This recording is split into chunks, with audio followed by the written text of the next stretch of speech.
Welcome to everybody. Hello. Welcome to another webinar from Free ICT. My name is Tomas O'Leary. I'm the president of Free ICT. Can you hear me, Jan, okay?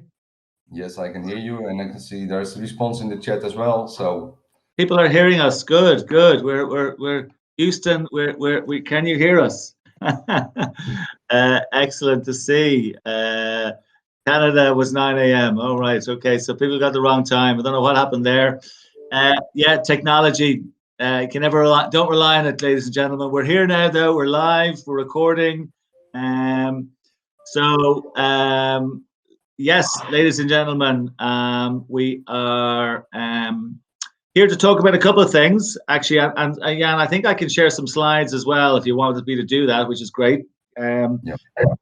This is our third webinar. Actually, it was kind of a series we decided we'd do to inform our audience, those interested in what it is we do. Jan, we had a really good one back in November with Sergio Fernandez, as you may remember. He told us how Europe works, different parts of Europe, European Parliament, European Commission, Council of Ministers, all of the paraphernalia and complexity around that, and he did a cracking job, to be fair. And then we had a really interesting, I guess you'd call it a fireside chat, Jan, without the fire. So unless you had a fire in your home, I'm not sure. While we were doing it, it wasn't that cold in December, although it's got a lot colder since here in Europe. Yeah, we had a fireside chat with our very special guest, Dan Sheffett, a well-known lobbyist, lawyer, and human rights campaigner, and campaigner for rights around internet democracy and user rights and business rights, etc. So that was a fascinating one to get his perspective. And we also had Sergio, yourself, and myself. So really enjoyed that one as well. That was just before Christmas, leading up to the Christmas period. So today, we're going to just get into a little bit more detail about what it is we're doing in Free ICT, okay? Now, I'm going to see if I can share these slides, Jan, in a moment. But I think today we're going to cover, there's a nice little intro I think we might ask you to do in a moment, but there's a couple of key topics I'd like us to cover here today. I'd like us to look at, particularly because it's quite,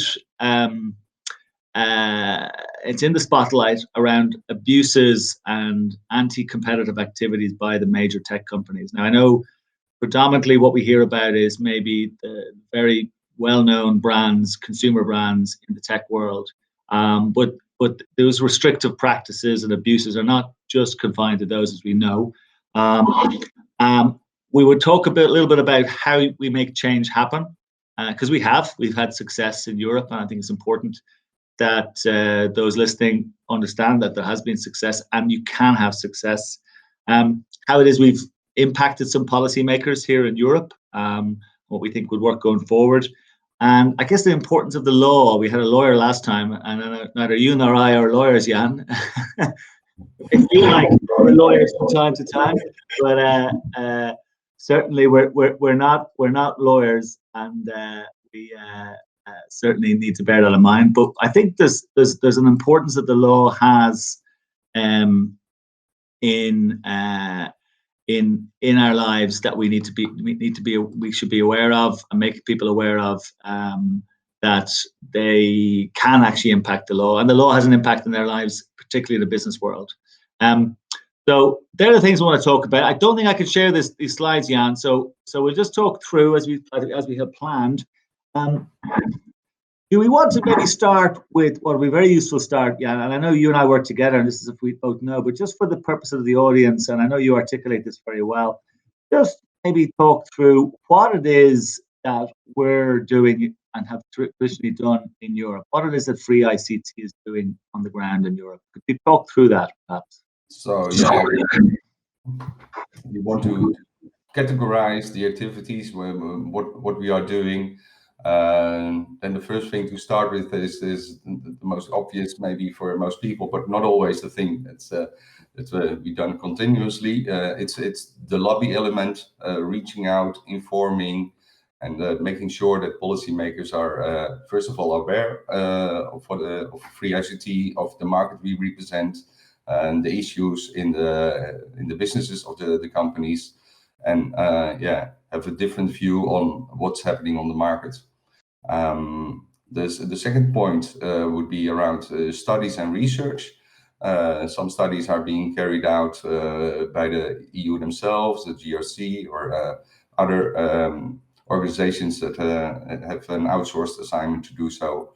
And some studies are outside of that scope and being done, maybe sometimes funded by the EU, but that's also where we try to participate around in the field of ICT.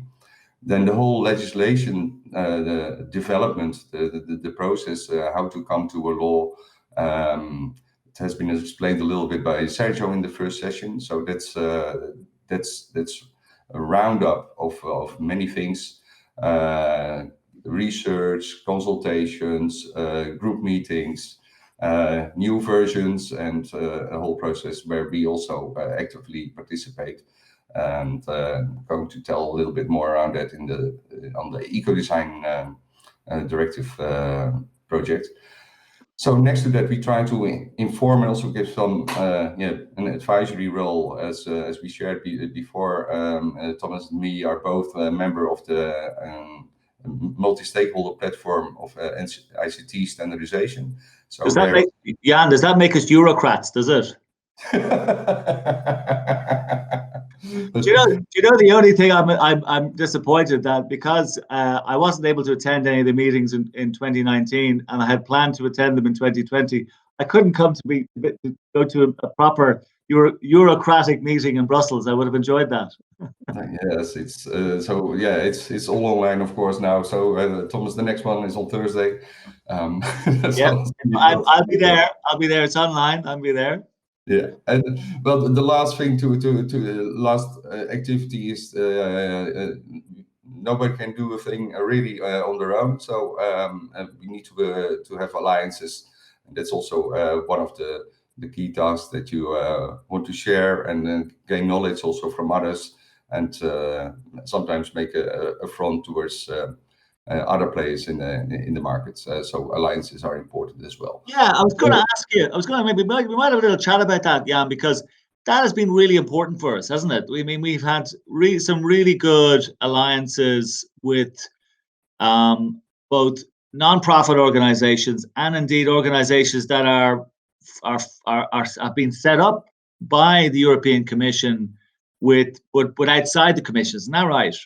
Yeah, absolutely. So we see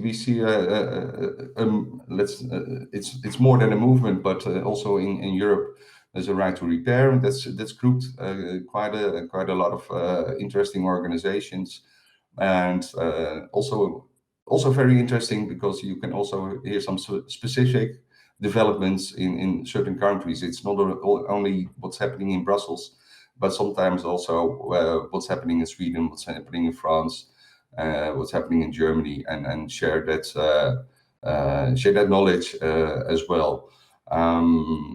The whole set of what we're doing is the goals are two-sided. So first of all, we need to be there to preserve what we have currently. Yeah. So there are developments, and we need to safeguard that we are not losing on some grounds.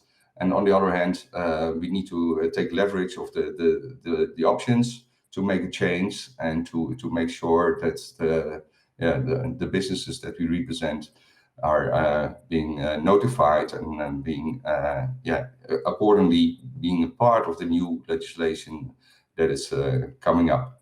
Like if you take for example, Jan, the Ecodesign directive, where we had success as we know in terms of forcing and obliging manufacturers of certain class of technology to ensure that there's availability of updates and firmware updates and security updates, and also functional updates on a fair and transparent manner.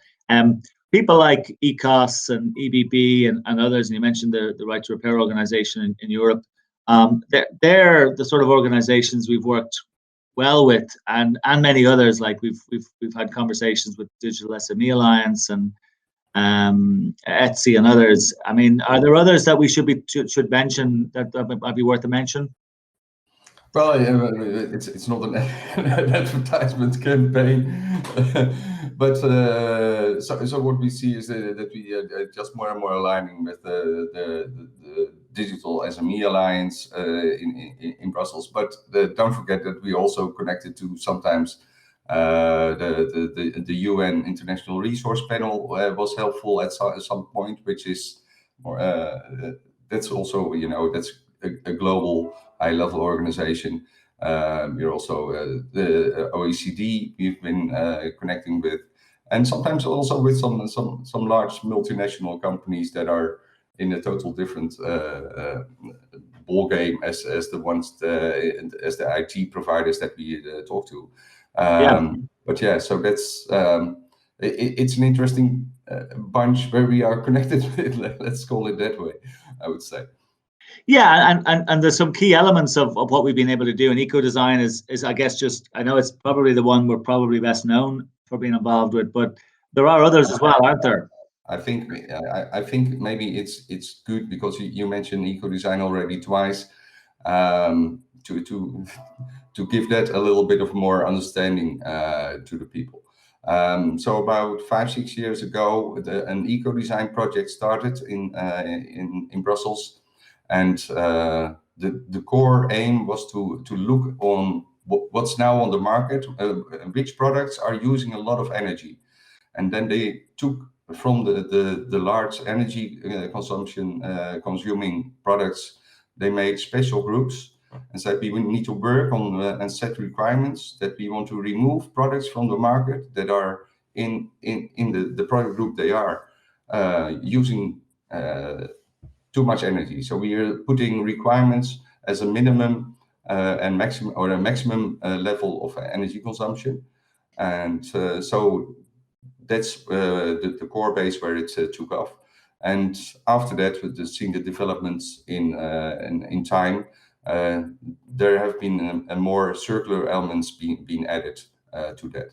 So at the moment, there are about more than 40 product groups that the EU is taking care of. So in there, the market has requirements. You cannot put a product on the market unless it complies with the new requirements. So in those product groups, currently we have computers and so the standard desktops, laptops. And for us, of course, very important that we took part in the setting up the requirements for servers and storage. So Thomas mentioned that we were successful, but that story really began in the real study phase. So when they were studying how this market is doing, we provided a report, and more or less that took especially attention on firmware. And at that time, talking about firmware was very, very tough, very hard. It was not well understood by many policymakers or MEPs that we were talking to, slowly getting foot on the ground with the Commission to understand that part. And well, it's very nice to see that these days the understanding about updates and upgrades, meanwhile, is becoming more and more a fact. Yeah, it's everywhere, isn't it now? Everybody's much more aware, but certainly 3-4 years ago when the consultation stages, and that's interesting as well, because I think it's important to make it clear. I mean, that's what you flagged as a success, Ecodesign, but the consultation activity we do, and indeed our interaction with the Parliament, where we help to inform MEPs who are normally putting forward documents to the Commission for suggestions as to what legislation that they would like. I mean, there's a lot of stuff, and if you look at the list of things that actually were now involved, take Ecodesign just to one side, because that's probably an ongoing piece of work that'll have to happen for a long time to come, because there's lots more to happen there. But when you look at all the other things that are happening in Brussels that we're active in, there's a huge, it's you can say put a wrapper around it, around sustainability, and it's, I mean, outside of COVID, the next biggest conversation point is around sustainability of planet, of us as humans on the planet, and it isn't, and that's encouraging. That's the sort of conversation we're seeing all the time in Brussels, isn't that right? Do you agree? Yeah, it's for us. I think I sometimes say for our market, I think it's thank God there's a circular economy these days. If anything that we are trying to accomplish these days would have been if free iced tea would start 10 years earlier or 5 years earlier, it was not having a foot on the ground in Brussels with the things we are doing, and even if you see in the whole development, and of course that still depending on to whom you're talking, but maybe good to share that development a little bit. So let's go to 12, maybe 15 years ago, the green ICT was coming up, which at that time was especially focused on getting a reduction of energy consumption.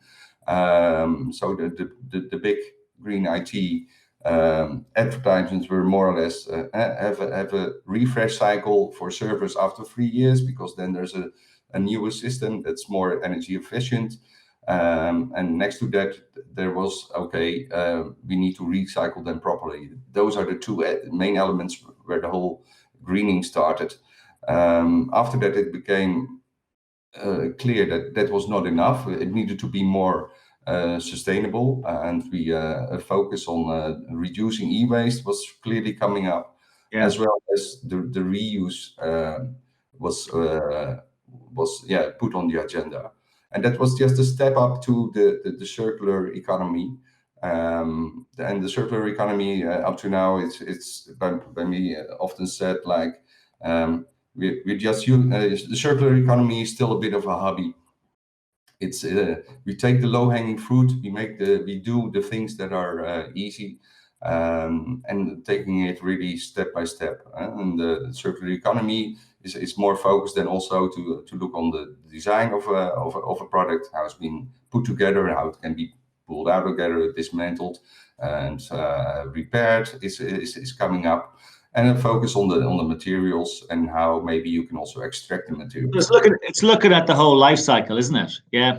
Not cradle. Well, it's cradle to grave. It's like if a design is the cradle, manufactured to the ultimate, at the point of destruction, And I think it's still lacking a few things. At least it's lacking focus. I think. I think it was too easy. Adopted by many, like this is good, which it's obvious to everybody, but the real need was maybe not that clear up to now, and especially not in the previous commission. This was good to do, and there were agreements signed that we need to do this and we need to make steps. So now with the new commission, it's becoming clear there's a huge need to make a big change, and so the new direction is more in the aimed at resource efficiency, and resource efficiency is a word not clear to everybody. Where it stands for is that there needs to be a decoupling between the growth of wealth and GDP that we have around the world, and the number of resources, material that we use. Because if we are growing like we are doing, and also other economies that are coming up will have the same pattern of buying, using, and throwing away things like we've done, we have a big challenge, because then we need another planet, has been said. So we only have the one. I was going to say there's a question in here. We might as well make this interactive, so please feel free to ask questions, ladies and gentlemen. We've one in there, Jan, and we know the answer, but maybe you might explain, give some clarity on it. Someone's asked, is the Ecodesign legislation now in law? Yeah. It is in Europe, but is it in law in each individual country across Europe, I guess, is the question. Yeah, so Ecodesign is a directive, which means that it's a law being prepared in Brussels, after that, it's not a European law. It's been made. It's determined that each country needs to put it in their own legislation, and also that each country is responsible to look after this in their own markets. So they need to have their own authorities that will be checking if things are going okay. So what we see in the directive that we had for service and storage, you see that then after it has been finalized, it has been published in the European journal, but then you need to give time also to make it adopted by all the countries. So after a year after the publication, then the legislation needs to be in place at national level as well. And in our case, you also see that the new law has different stages, because this is requirements that they wanted to be as good as possible, and thought, let's give at some point time to manufacturers, producers, importers to make sure that they can comply. And so, for example, the energy consumption is being reduced a little bit every year, but also the firmware part has been given some time. Quickly going to that detail, so we're very happy that the firmware is in there. So the law is already active since March 1 last year. The firmware element starts this year. And that will say that for each product that will be put on the market after March 1 of this year in a EU country, after 2 years, the availability of firmware should be arranged for the fixes, and but security updates as of day one. So even if it's a brand new system, new developed, after March 1, put on the market in Europe, as of day one, security updates need to be made available. So to all, probably there's a little delay in the whole process, but some are already. I know some manufacturers have prepared it quite decently, so we might need to have a clear check with everybody and see if that's the case. You just actually know what would be useful to do, Jan, is maybe we might, in the interest of time here, we might move and talk about a little bit about what are the things that we actually did this year before we talk about, or sorry, last year, I should say. Yes. Yeah, we might have a quick chat about that, because we did quite a lot, and we know we had Sergio Fernandez, who we know from a number of years ago when we first went to Brussels, and we engaged Sergio last year. And we did some, despite the fact that we couldn't get on the ground in Brussels, we did some interesting lobbying activity. But it wasn't just kind of just limited to that, though. There was a lot of things we got through last year, didn't we? Yeah.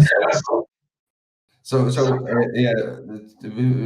proceed, what we did around Ecodesign. So there's a new plan to be made around Ecodesign. So we participate as a stakeholder, and we try to think about what needs to be done in the coming years, and that's a very important one, as besides service and storage, we're all dealing in networking. So we've been knocking on the door for years to have also the same setup as service and storage, also for networking equipment, enterprise networking equipment, and so that has did result in interest from the side of the Commission and then the project team. After which they did ask us some more questions, and it hasn't been shared publicly yet. But I think we can absolutely send this to members of Free ICT. So we made a report together with a few of our stakeholders, 90 pages, in which we inform the current market trends, the obstacles that are around networking. So I think that was a great effort, and we need to see if this will turn out to be a success, and that the EU will adopt. We will be and another great example, Jan, of alliances. Really, that was because these reports and these activities really do require a lot of cooperation across, because it's impossible for organizations of our size to do these things alone, isn't it? Absolutely. And it's also sometimes putting us a little bit aside from the key focus that we have in enterprise IT. Yep. So we're also drawn, we're a stakeholder in the new Ecodesign for smartphones. But the good thing is, Thomas, when we talk about our market and we talk to people, we talk about smartphones, we talk about cars, what's happening in there. So it's good, and we can see sometimes you need to connect a certain element to another group, but it can be a precedent for us, and to understand what's happening in the B2B market, in the enterprise business as well. But the big thing, moving away from the proceeding in Ecodesign and some new elements in there, I think the whole Green Deal, of course, did shake up things, because we are entering a new area and a new direction. And so this year we have been very actively in supporting consultations. We did write papers, and also that's aligning with partners as well, or other groups that we talk to. So it's the new circular action plan, the circular roadmap, sustainable products initiative, and a fair one, right to repair. And repair, I want to make that clear. One of the most asked corrections by me in Brussels is when people talk about repair, to add maintenance. And of course, we have people listening today actively, especially in third-party maintenance. That's always a bit of a gray area. Some connect maintenance in repair. Sometimes that's not totally clear, and especially not when we're just talking about consumer products. So this is one of the things we need to emphasize, and one of our goals is also to, within the right to repair, make sure that this will also include the enterprise systems, the B2B environment. So of course, right to repair is not alone about ICT. So please also look on what's happening B2B, because there's lots of things to be won in those segments of the private and public sector. There's a question in here. I know we've talked quite a bit about Ecodesign. Just to address the question while we're on it, and we close this out. A question is coming in about Ecodesign on hardware, and yes, the Ecodesign Lot 9 is about specific hardware, and most of the lots are about hardware. Software is not specifically called out as yet in there, but this is part of what we were just talking about there with the networking.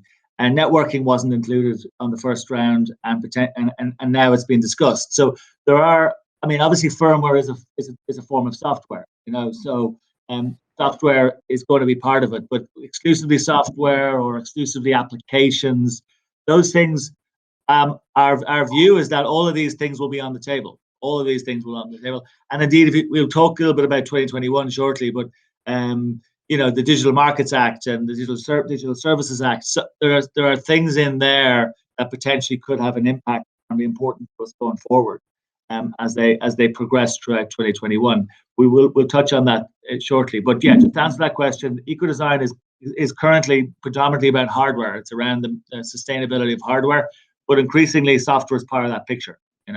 And we make that argument all the time. The classic one is every time Microsoft withdraw a version of Windows, it's not just Microsoft that gets impacted, it's all the devices get impacted. So this is an argument that's very well received, by the way. So it's not fully understood, and it's complex, but it's definitely very well received by policymakers. Go ahead. Yeah, here you're going to maybe take us through the couple of things in the I want to add a few lines on this, because you're putting the finger on a spot. Like, okay, to some extent, Ecodesign is a great tool, but it's missing, and it's not the answer to everything. Yeah. And there's the Commission did recognize this, so that's also why they put in a sustainable products initiative to say, okay, so we have the tool of Ecodesign, but we cannot cover everything with that. So what additional elements will be needed? So so we absolutely stepped into that as well, and try in all the communication about the action plans and the circular developments to put this up front. And we also in our presentation for the stakeholder platform ICT standardization, and which also embodies SDOs and the key people from the European Commission that can assign maybe the SDOs to make developments in this. Is that we say, okay, we need maybe also standardization to be involved with this, to make sure that there's also either because it's the market, the development, but also some leverage and some power from that side. So we've been knocking on the doors on this. So we want to talk just really quick on the other things we got on in 2020. Do you want to have a quick chat on those? Well, yeah, and what I would like to mention is green public procurement, GPP. It's been there for years in the EU, and a lot of work was put into it, but it was no law, so no people felt obliged to follow what's been pointed out in there. This will change, as the Commission has said. Okay, as public institutions, we need to give the example. So we need to upgrade our purchasing and make it as green as possible. So some elements that are part of the action points or the processes as defined in the green public procurement policies will become mandatory. So they will become law in the next years. Which parts, that's not so clear at the moment. That's the development process that we are participating in as well. But I want to highlight one is that in the new draft or in the draft last year for computers and monitors, so the purchasing of that by the public institutions, that at least in the current draft there's for instance a notification that a percentage of the buying power should be directed to buy refurbished products, and which is I think it's a great step.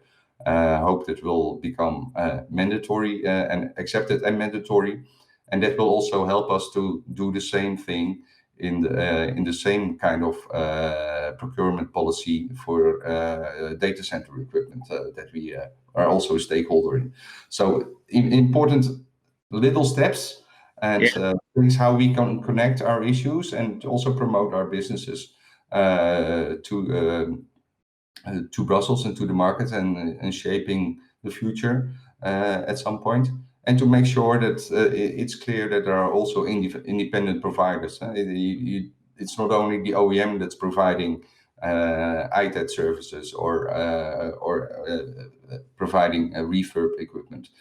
Showcase that hey, there's a group of very specialized people that are having professional businesses around this and can be of great help, and that way help us all to have the larger targets that we need to reach to make this a more sustainable place.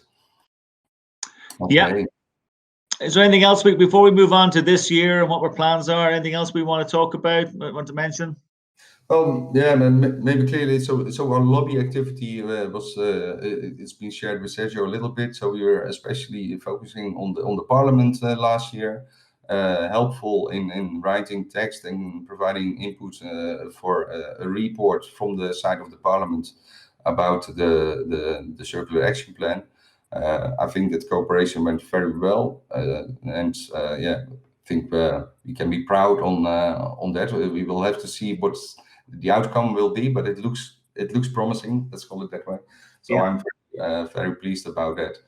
And and sometimes it's also that we need to step up and align with some other partners, in which we did with SIA, ASCDI, and a few actors in response to a new discussion in the Basel Convention, which is aimed at international transport of e-waste or waste, including e-waste, and in which we need to safeguard that the transportation internationally of repairable ICT products and the used electronic devices will be safeguarded. So that's something else where we did absolutely contribute last year. Yeah, it was a busy year. Yeah, yes, it's a busy year, and what you see is that last year was, the new commission in Brussels at least started with the new direction. After that, trying to shape, how are we going to do that? What do we need to take into account?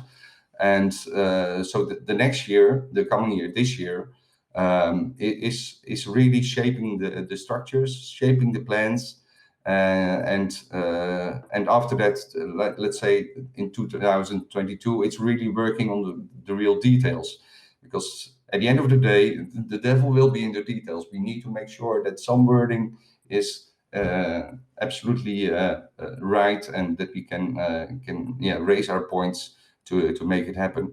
Of course, for this year, we will be following a lot of the actions that have already started before. So around eco-design, that's clear, and the circular elements, the frameworks that are there.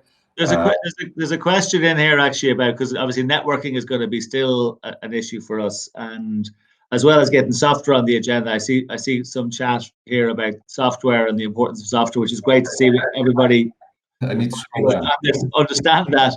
But the importance of networking, I guess it's like, listen, we know there's many products that weren't on the Ecodesign list, and Ecodesign is not the panacea, as you correctly pointed out, on. But I guess networking is a big area. It's a big area of expense. There's a great opportunity to encourage sustainability. There's a lot of products removed and put into the recycling chain that don't need to be, because you think networking, there's limited moving parts in a networking environment. It's which makes it ideal for sustainability. And some of the practices in that area by the manufacturers of some of the network are appalling. They're some of the worst practices you could imagine.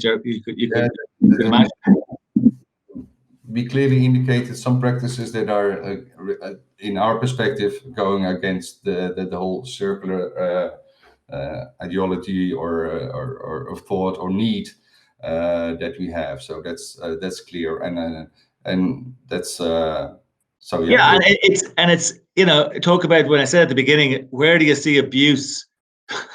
That's a classic area. I mean, obviously, and we're going to be going after all of those areas where we see abuse, and networking is one of them, and software is absolutely one of them as well. There's a lot more abuse that happens in software, not just about sustainability, lots of other areas that we'll be focused on as well this year.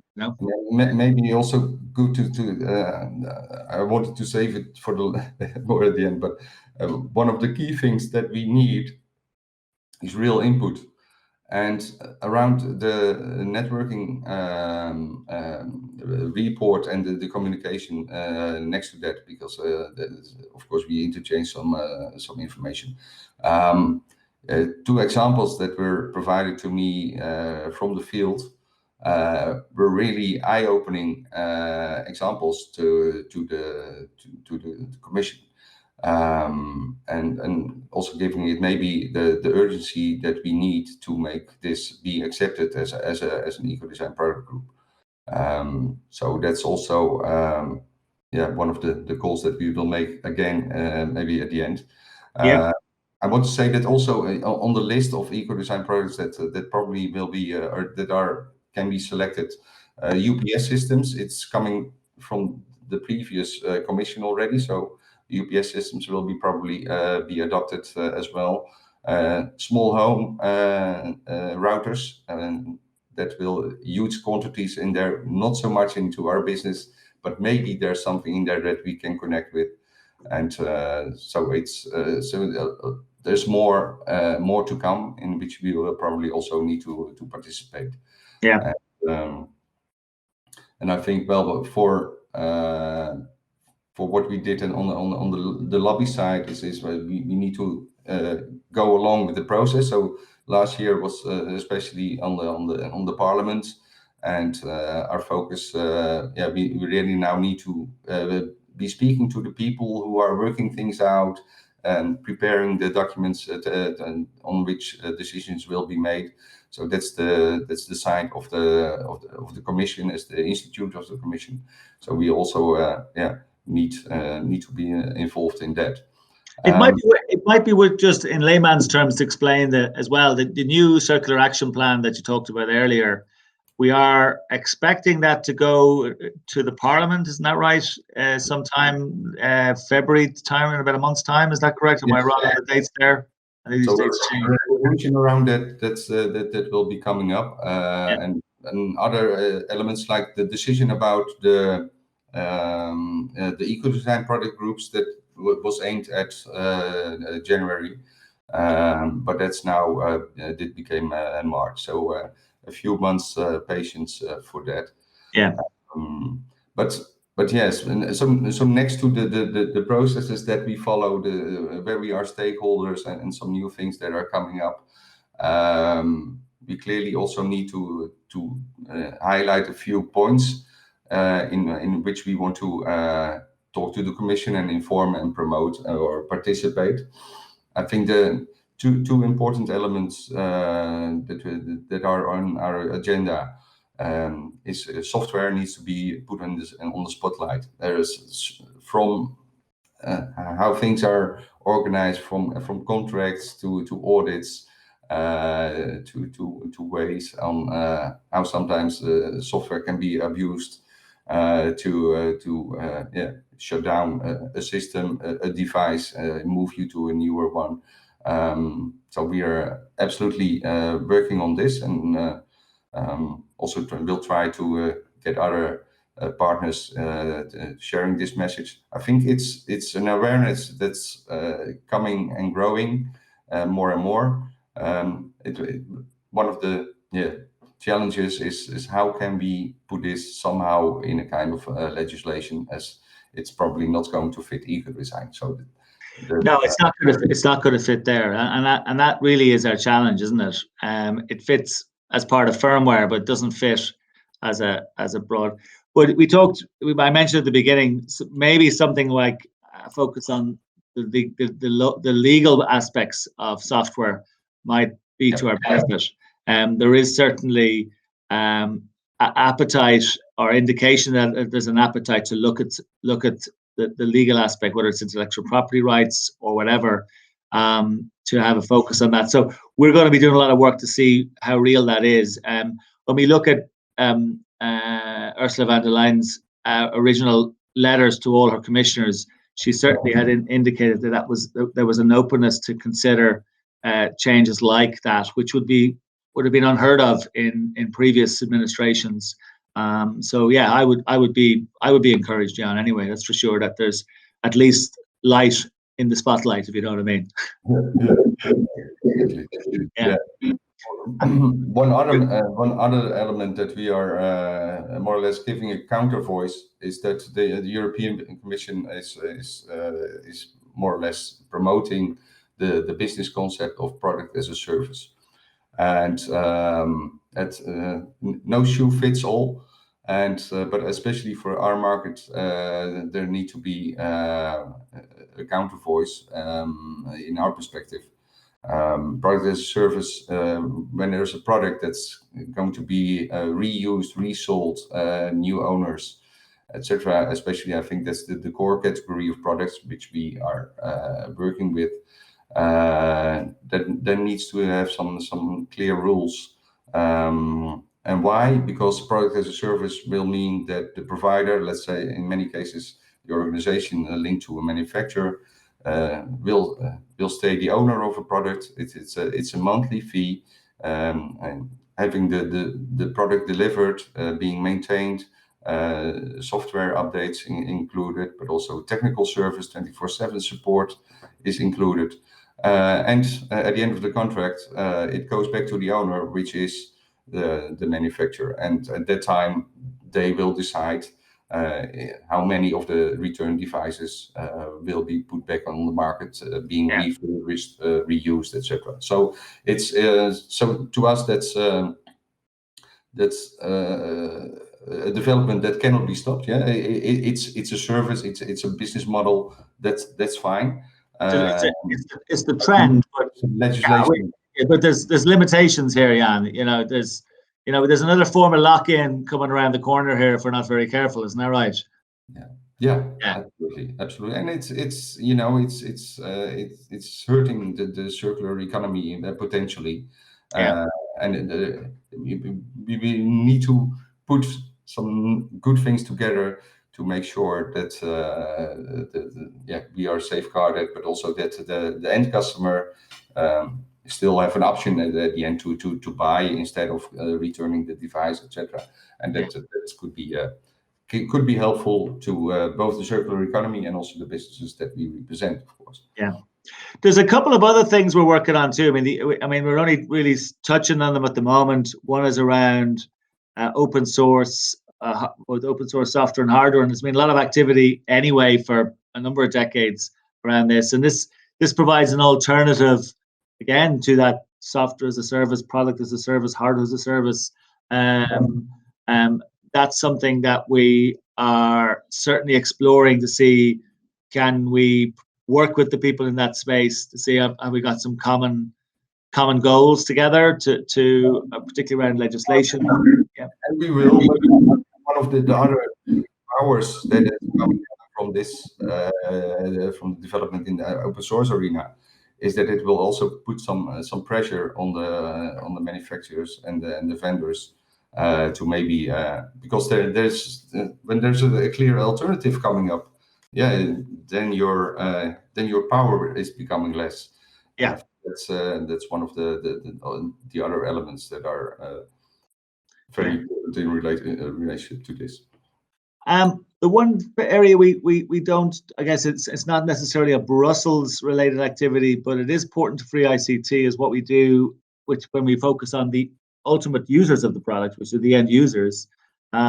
We have done things and spoken at conferences, and we hope that this type of webinar also would appeal to the end user to understand what it is we're trying to do, because ultimately it's for them that we do what we do. The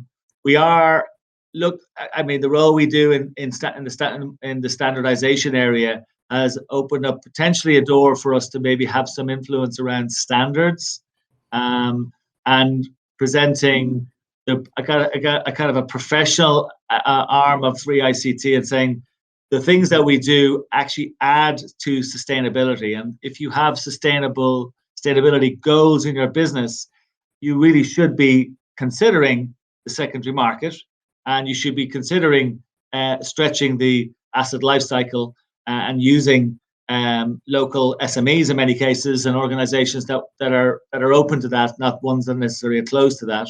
And we found some allies in that space, haven't we? Yeah, absolutely. And I was supposed to be in a meeting right at this time, for instance. Thank you. Thank you for not leaving me on my own here then.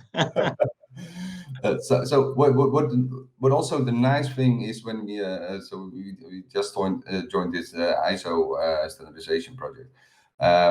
So the good thing to me, or the interesting thing, is that also end users are struggling from, okay, we need to become more sustainable, circular, etc. But how are we going to do that? And we don't want to just follow what manufacturers are saying, because we did follow them 10 years ago, and then we did recycle after 3 years, and now we need to extend the life cycles to 7 or 8 years.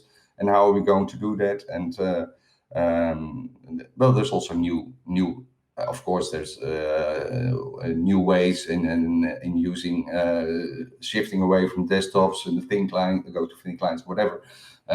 So there's a whole discussion, and that is an urgency to say, okay, we need to discover how, as an end user, can we really be more sustainable, and we need to have some more input in this, and think with each other to get the best from what's in the market. And we need to have an open view and come to also a kind of standard. So this is really coming from the user side, that they say, but we want to put this together and get insights and learn from each other on this area. So it's great that we can share also our thoughts in this and being a part on that side. And next to that, we said, so we talked about the circular study Sadasi before. So also that's more or less linked as a process. We will become a partner of that organization in the coming year. It's also partly EU funded. So that's interesting to look on the circular development on the IT systems in the data centers. Yeah. So that's I see some overlap in this, but it's great. It's great to indeed not only be talking to Brussels, but also be in direct contact also with end users and to showcase the options that are available, because our market is in many cases operating in a stealth mode. Yes, the companies are not the biggest spenders in marketing. A lot of work is being done as a subcontractor or a white label, if you talk about the services at least. So yes, it's coming up, and that they will trust third parties to be used for support of both hardware and software. Tell me, Jan, because I'm conscious of time. We've only got maybe a few minutes left here. If you were to paint a picture and fast forward yourself into the future, a couple of years hence to 2030, let's say, and look back at what we're doing now, what would our legacy be? What would you like our legacy to be if you were to list the critical things that would be important to you? What would they be, Jan? Ooh, I think it's coming back to where we to how I felt when we started. There's the David against Goliath. Yeah. And of course, in our market, we are depending on the Goliaths as well, because we need the hardware to be developed and produced, etc. But let's say that we did get them on their knees, and I think we have a clear, recognized industry that the independent market is valued for its contribution. That it's been logical to use those specialists in extending the life cycle of equipment, to buy your refurb or to use for your maintenance of software and your hardware, and be open also. I don't know how what else is coming in our way, but I think to be a truly respected part of the ICT environment, and I think that's coming up more and more. And I think that's the power of the OEMs, of the manufacturers. It needs to become different as the next phase of where we are heading after where we are today, is that we need to buy less products. They need to change their business models. They don't need to be depending on the number of sales that much anymore, because that's going to change. We will not have allow them to use all the resources and the materials. So there's a way to go. But if you look on the difference in how we perceive things from 10, 12 years ago, and how we look at on the developments today, the urgency to make changes, that we see it in COVID, we need to make changes, but the urgency to take care of our planet in a different way, and to make leverage of the knowledge in people, in SMEs, and especially in Europe, of course, where we tend to more and more also go and protect the smaller businesses, and be more aggressive to the big tech guys. That will result in I think in a different market position, and I think that's the key thing. Yeah. Well said, Jan. Well said. are there any final messages we want to leave for everybody? We've only got a couple of minutes left here. Or what would be the final messages? Obviously, the usual one. We want everybody to participate. We would like as many people, obviously, to help us financially where they can, and we want as many voices. Are there things that we need to tell them? What do you think we've missed there, Jan? I think it's a call for, okay, you know, what we're doing takes time, it takes patience, takes money, but there's no alternative. If you want to have things changed, if you're complaining, then join the alliance. Make sure that we can make the changes and work on the changes as much as possible that we can, and we need your input for that. And yeah, hope we will have your blessing in your support in that. Well said, Jan. As always, thank you very much. If there's no final questions, ladies and gentlemen, I think we'll wrap it up there. Thank you, Jan. You did a cracking job there. I see a question popping in here. It says, "Dear Jan, I'm at your disposal to discuss that." Oh, there we go. Somebody, I can send it on to you. Okay. Thank you. Thank you very much. Thank you all for your time. So brilliant. Listen, thank you very much. Great. Listen, yeah, we talk all the time, but this is a bit of fun. We probably should reveal I was supposed to have some slides here. We did this without Jan's beautiful slides. Actually, this was better fun completely. I shouldn't have said that, but you know, transparency. You know, if I would just encourage everybody who's listened to us today and to their webinars. If you enjoyed these webinars and you'd like to hear further updates throughout the year, we plan to do some more. If there's things you'd like to hear about, please follow us on LinkedIn. Get on our newsletter. Communicate with us. Let us know. We always want to know, because we are here for you. That's our job. Is we're here for the industry. We're here for the end users. We want to be as widely known as we can, because we have been effective and we will be more effective the more support we have. So thank you as always. One last question I think has come into the thing. Oh yeah, just get in contact. So I'll send those details on to Jan. You think you got them already there? You can see them. Thank you, everybody. Thank you, Jan. Thank you. Yeah. Good rest. Enjoy the rest of your day. You too. Take care. Bye-bye, everybody.